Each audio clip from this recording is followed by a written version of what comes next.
The Bengali টিউশনে তোমাদের সকলকে স্বাগত। আমি শুভময়। আজ তোমাদের সিবিএসসি বোর্ডের ক্লাস 12-এর একটি গল্প রয়েছে, পাতালপুরীর রাজ্য, যা সুভাষ মুখোপাধ্যায়ের লেখা। সেই পাতালপুরীর রাজ্য এই গল্পটির আমার বাংলা প্রবন্ধের একটি ছোট্ট সামান্য অংশ।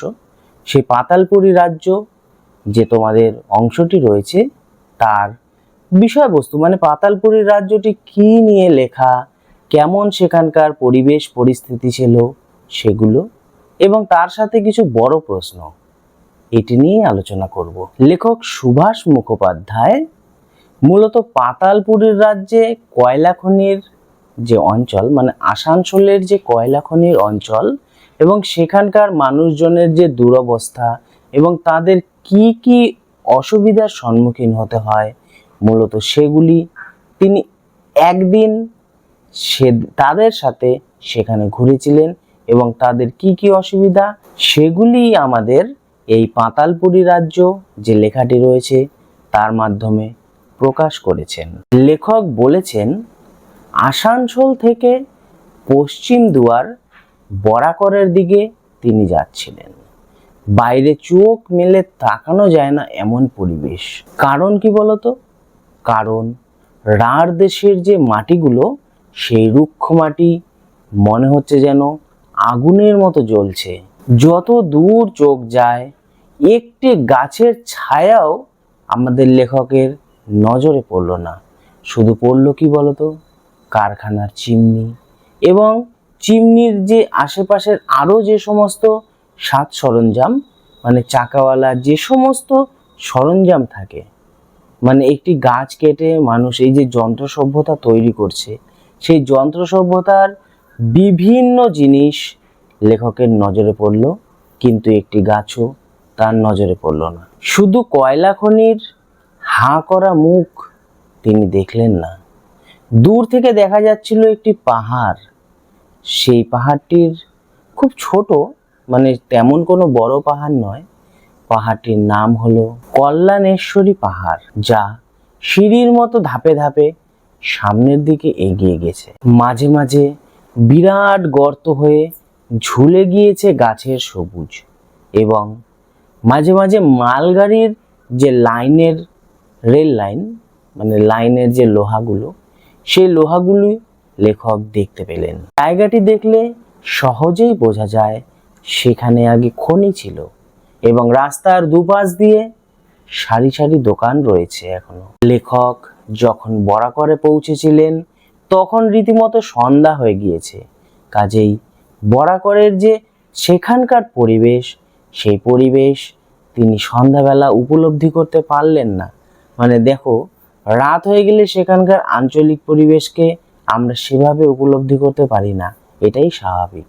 তাই লেখকও যেহেতু সেখানে সন্ধ্যাবেলা পৌঁছেছিলেন, তাই সেখানকার প্রাকৃতিক পরিবেশের উপলব্ধি তিনি করতে পারেননি। আর তাদের যে ইউনিয়ন অফিস ছিল তা ছিল মানবেরিয়ায়। এই মানবেরিয়া গ্রামের পাশ দিয়ে চলে গেছে সুতোর মতো একটা নদী, খুবই সূক্ষ্ম সুতোর মতো বরাকর নদী। আসলে মানবেরিয়া হলো একটি গ্রাম, কিন্তু মানবেরিয়া যে গ্রাম সেটি দেখলে বোঝাই বড় দায়। মানবেরিয়ার যে পিচের রাস্তা, তা দেখলে তোমাদের মাথা খারাপ হয়ে যাবে, এত বড় বড় পিচের রাস্তা। এবং পিচের রাস্তার চারপাশ দিয়ে কোঠাবাড়ি, সেখানে রয়েছে জলের কল, ইলেকট্রিক লাইট। রাস্তা দিয়ে এত লোক যে চলাচল করা অসম্ভব হয়ে যাচ্ছে, প্রচণ্ড ভিড়। মানবেরিয়াকে দেখে লেখকের মনে হলো গ্রামের মধ্যে শহর এসে যেন জুড়ে বসেছে। সে যে গ্রাম সেটা দেখে বোঝাই গেল না।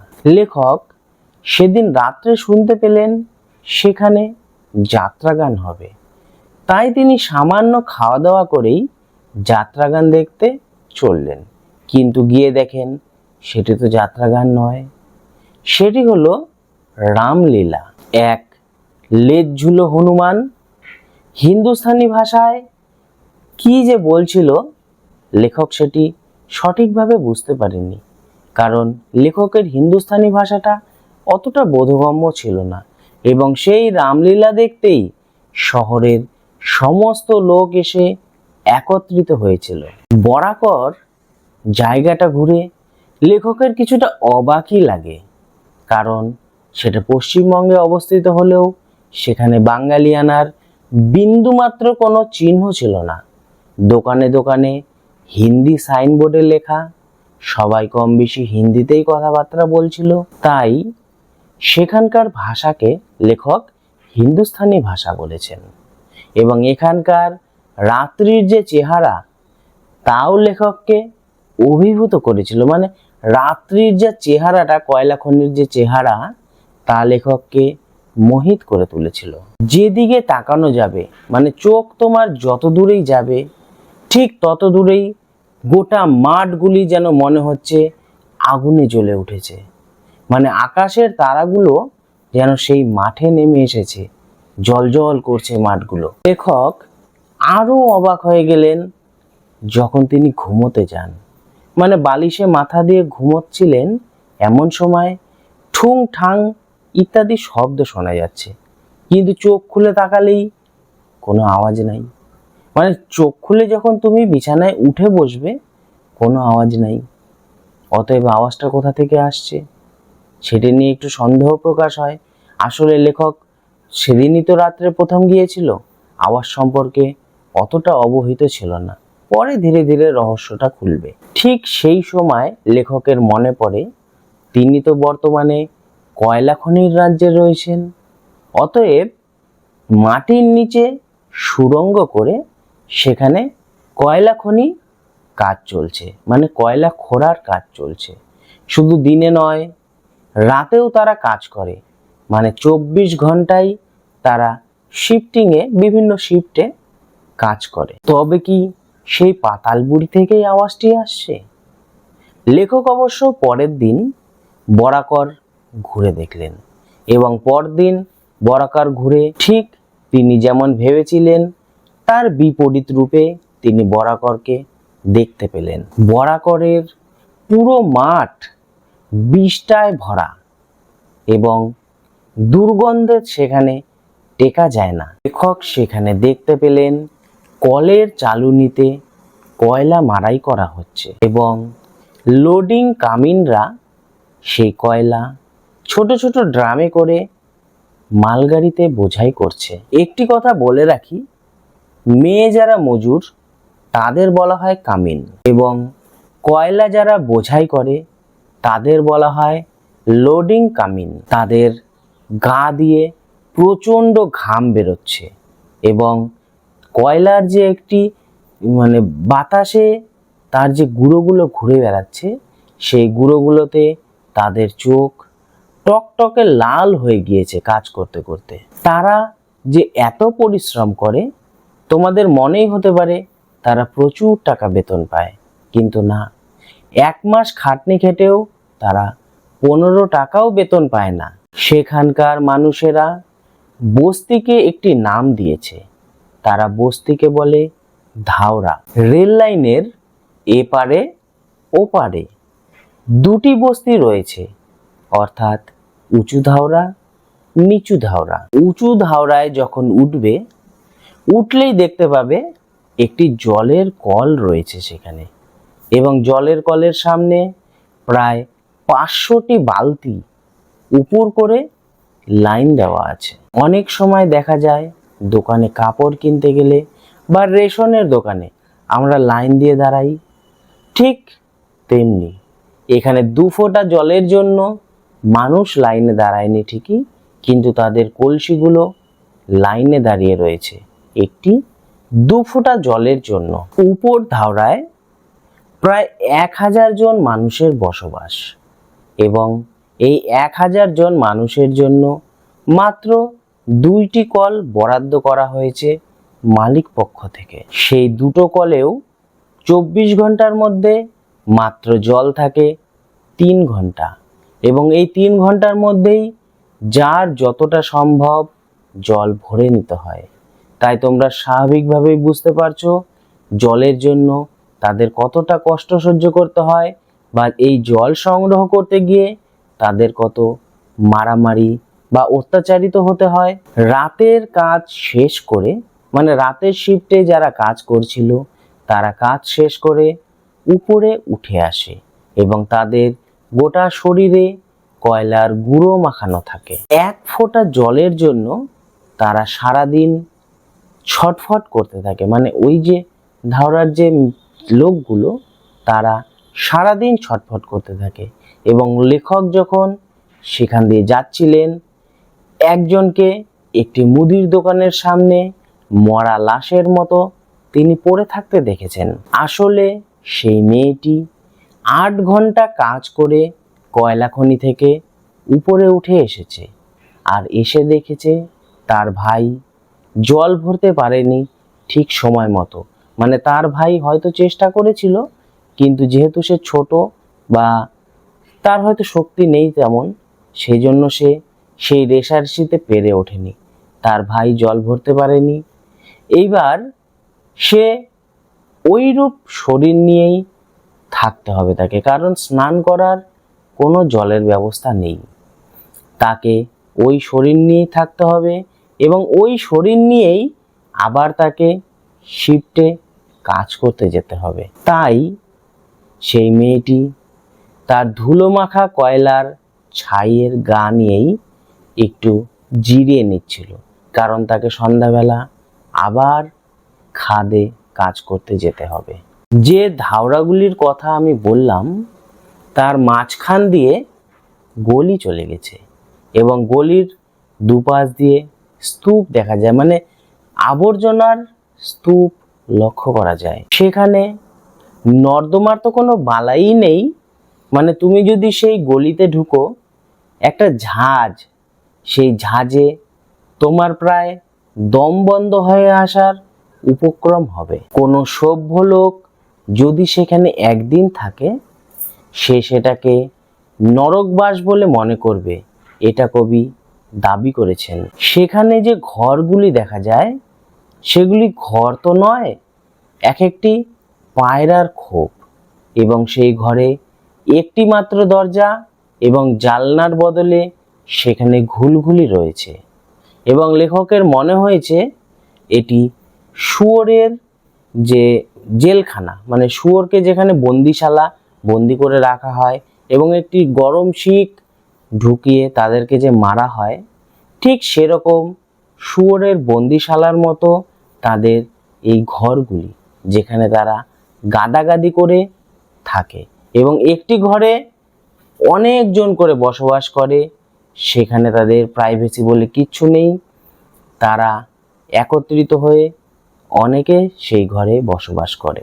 শুধু 2-3টি পরিবার যে একত্রে সেই ঘরে বাস করে তা নয়, সেই ঘরে তাদের সাথে থাকে হাঁস, মুরগি, গরু, ছাগল ইত্যাদি বিভিন্ন পশু একই ঘরে থাকে। দরজার বাইরে পাঁচিল দিয়ে ঘেরা কয়লার উনুন সব সময় যেন জ্বলতে থাকে। ঠিক তার পাশেই, মানে জ্বলন্ত উনুনের পাশেই একটি উলঙ্গ শিশু সেই মাটিতে পড়ে হামাগুড়ি খায় সারাদিন, কারণ তাকে দেখভাল করার মতো কেউ থাকে না। তার যে বাবা এবং মা উভয়েই তারা কাজে চলে যায়, কাজেই শিশুটি সারাদিন ওই মাটিতেই গড়াগড়ি খায়। সম্পত্তি বলতে শুধু তাদের 2-1টি মাটির হাঁড়ি, কলসি ইত্যাদি লক্ষ্য করা যায়।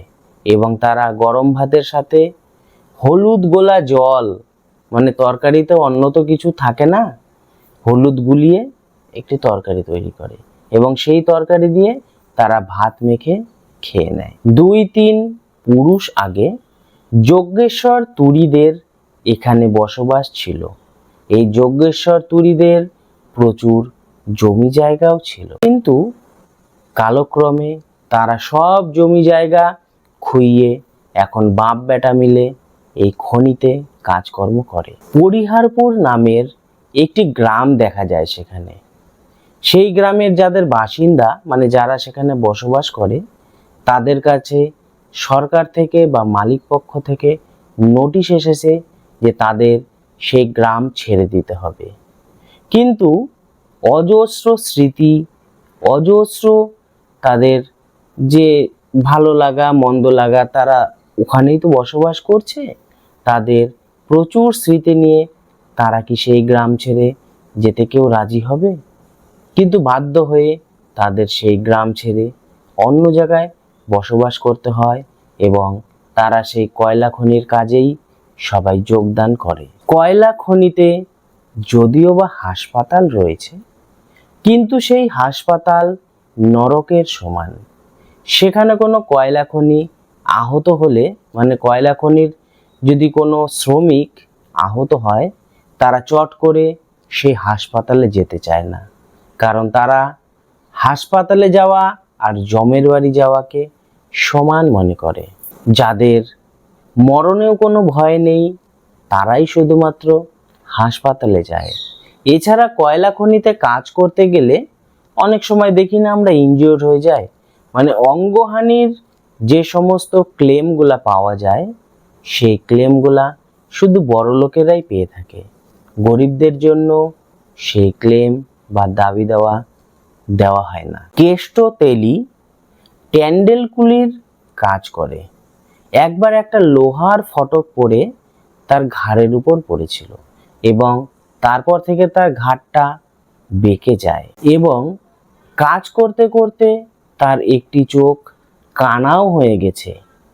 তবুও সে গরিব বলে কোম্পানির কাছ থেকে কোনোরূপ টাকা পয়সা উদ্ধার করতে পারেনি, বা ওই যে বললাম কোনো রকম ক্লেম সে উদ্ধার করতে পারেনি। যারা কয়লা খনিতে কাজ করে তারা অনেক সময় কয়লা খনির গ্যাসে বা কয়লার যে চাপ, মানে উপর থেকে বড় বড় কয়লার চাপ পড়ে তারা অনায়াসেই মারা যেতে পারে, এরকম একটা আশঙ্কা থেকেই যায়। এছাড়া যারা ঠিকাদার বা ম্যানেজার হিসাবে রয়েছে তাদের দয়া মায়া নেই বললেই চলে। এই ঠিকাদার বা ম্যানেজারকে জানোয়ারের থেকে হিংস্র বললেও কম বলা হয় না। তাদের কাছে সব সময় গুন্ডার দল মজুদ থাকে এবং এই গুন্ডারা তাদের ইশারা পেলে যে কোনো লোককে দুনিয়া থেকে সরিয়ে দিতে মুহূর্তও সময় নেয় না।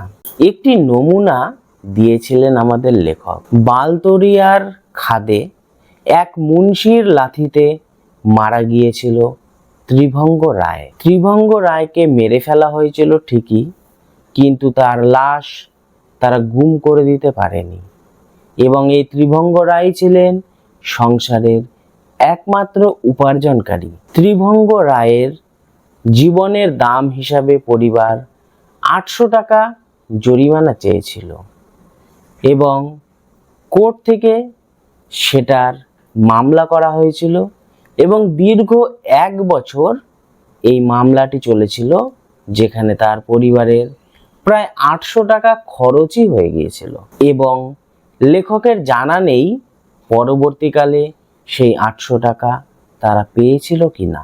আসলে খনির ভেতরে কি কি ঘটছে তার খবর বাইরে আসে না, কারণ খনিতে কোনো শ্রমিক এবং চেনা লোক ছাড়া কাউকে ভেতরে ঢুকতে দেয় না। লেখক অনেক বলে কয়ে একজন মুসলমান লোককে হাত করেছিল এবং মুসলমান লোকটি তাকে দেশ কা আদমি বলে নিচে যাওয়ার ব্যবস্থা করে দিয়েছিল এবং তাকে বলেছিল যখন রাত্রের শিফটে কুলিরা নিচে নামবে তাদের সাথে যেন লেখক নিচে চলে যায় এবং যদি কারো সন্দেহ হয় তাকে আটকেও দিতে পারে। তাই কথা বলতে হবে হিন্দুস্তানি ভাষায় এবং বেশি কথা বলা যাবে না। একটা লিফটের মতো বিরাট কপিকল যারা শিফটে যাচ্ছিল চাকরি করতে তাদের সামনে এসে দাঁড়ায় এবং লেখক সহ অন্যান্য শ্রমিকরা সেই লিফটের উপর চড়ে ধীরে ধীরে মাটির নিচে প্রবেশ করে এবং লেখকের মনে হয় যেন কোনো অন্ধকার নরকে প্রবেশ করছে এবং ধীরে ধীরে দম বন্ধ হয়ে আসার মতো তার অবস্থা হয়। উপর থেকে নামতে নামতে হঠাৎ কপিকলটা একটি জায়গায় গিয়ে থেমে যায়। গেট খুলে যাওয়ার পর যে যার মতো নেমে তারা কাজে লেগে পড়ে এবং মনে হয় যে এটি কোন নরকে এসে পড়লাম।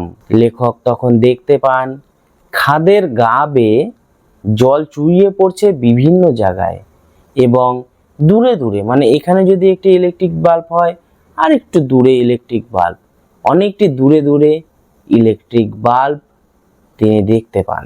সেখানে গিয়ে তিনি দেখতে পান কয়লা বিভিন্নভাবে কাটা হচ্ছে, মানে কয়লা কাটার বিভিন্ন রকম ব্যবস্থা রয়েছে। কেউ ড্রিল মেশিনে কয়লা কাটছে, কেউ ডিনামাইট দিয়ে বড় বড় কয়লার চাঙড় ভেঙে মাটিতে ফেলছে, আবার কেউ গাইতি দিয়েও কয়লা কাটছে। সেখানে গিয়ে তিনি বিভিন্ন ধরনের নাম জানতে পারেন। সেই নামগুলি বলছি: শর্ট ফায়ারার, মালকাটা ইত্যাদি।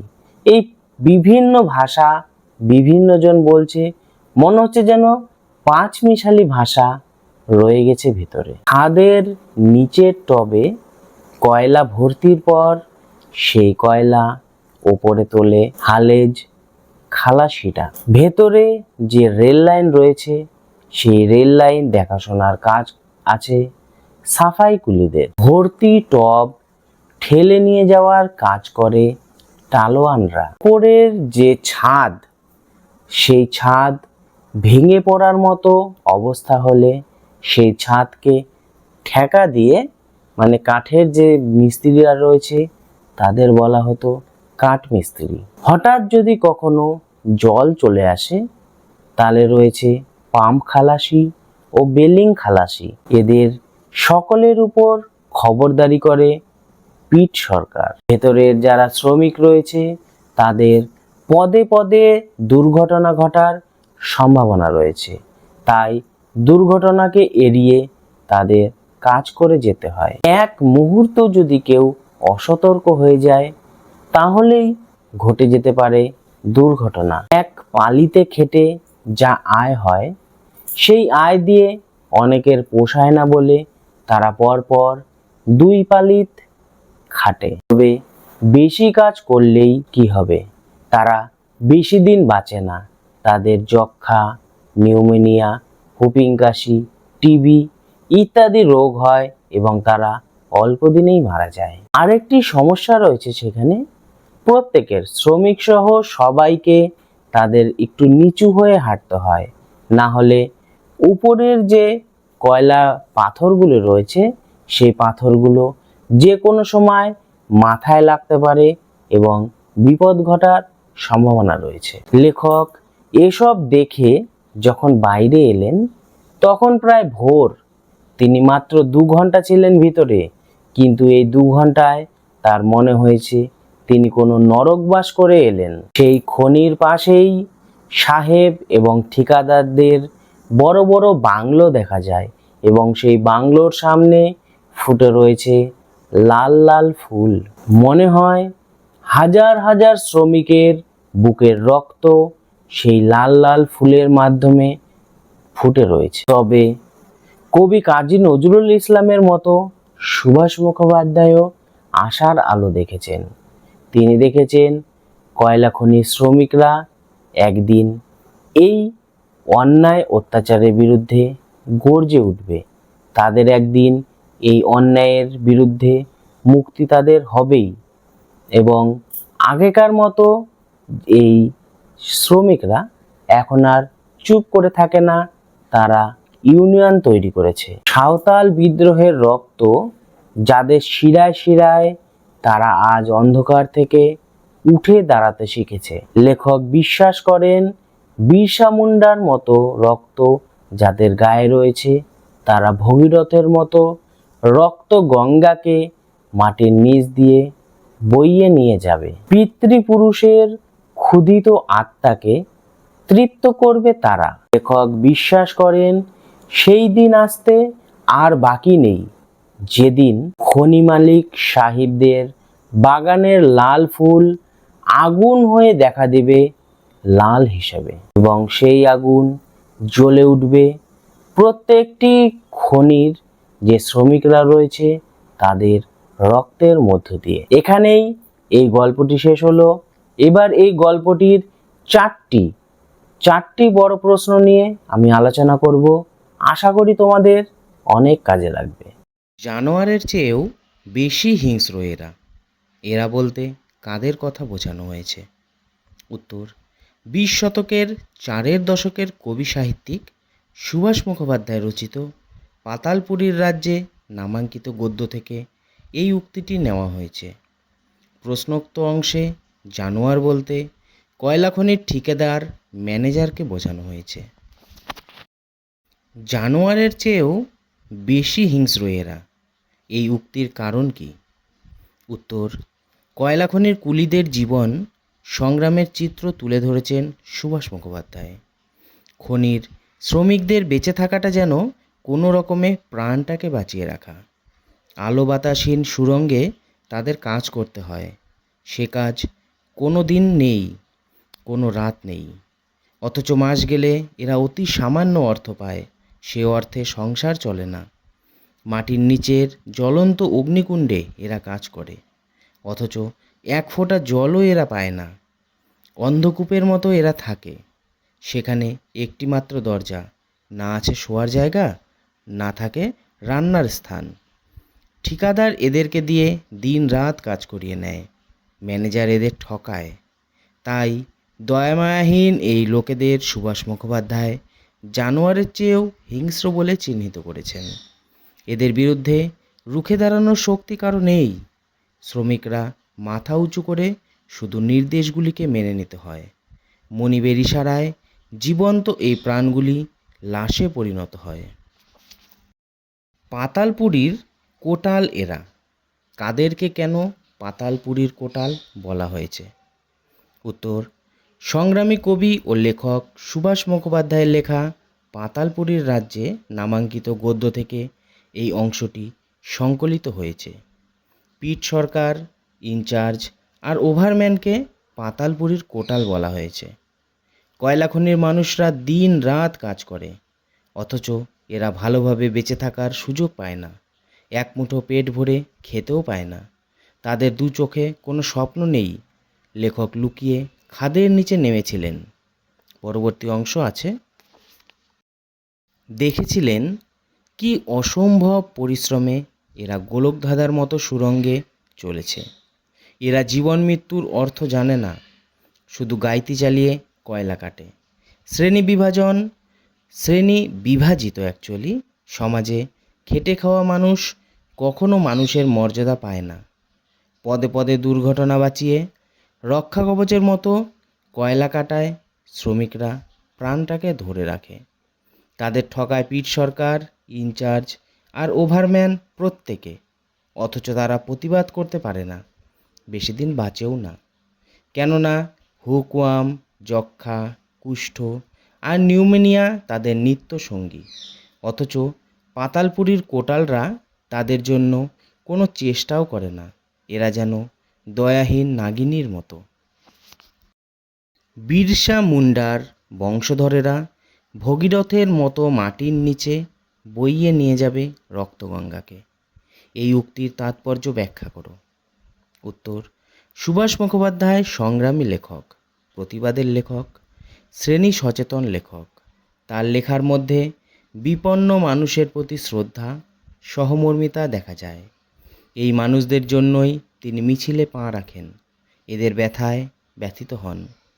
20 শতকের 40-এর দশকের তার কলম থেকে বের হয় এমন মায়াবী মন্তব্য: ফুল ফুটুক না ফুটুক, আজ বসন্ত। তিনি বসন্তের স্বপ্ন দেখতেন। সে বসন্ত আসবে শ্রমিকদের নতুন দেশ গঠনের মধ্য দিয়ে, এ বিশ্বাস তিনি করতেন। সেই বিশ্বাস থেকেই পাতালপুরীর রাজ্যে নামাঙ্কিত গদ্যে বিরসা মুন্ডার কথা তিনি উপস্থাপন করেছেন। অরণ্যজীবী মানুষের কাছে বিরসা মুন্ডা যেন প্রতিবাদের আরেক নাম, যেন প্রতিরোধের আরেক নাম। মুন্ডা জাতির ভাতের অধিকারের জন্য যিনি উলগুলানের ডাক দিয়েছিলেন, সেদিন জেগে উঠেছিল জঙ্গলমহল, জেগে উঠেছিল আদি ভারত, আমাদের কৃষ্ণ ভারত। ভগীরথ যেমন করে গঙ্গাকে আহ্বান করে এনেছিলেন এই ধরিত্রীর বুকে, এ যুগের ভগীরথরা তেমন মাটির নিচে বয়ে নিয়ে যাবে রক্তগঙ্গাকে।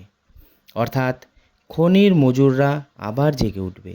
খনি মালিক সাহেবদের বাগানের লাল ফুল লাল আগুন হয়ে জ্বলে উঠবে। সুভাষ মুখোপাধ্যায় বিশ্বাস করতেন সেদিন আর বেশি দূরে নেই।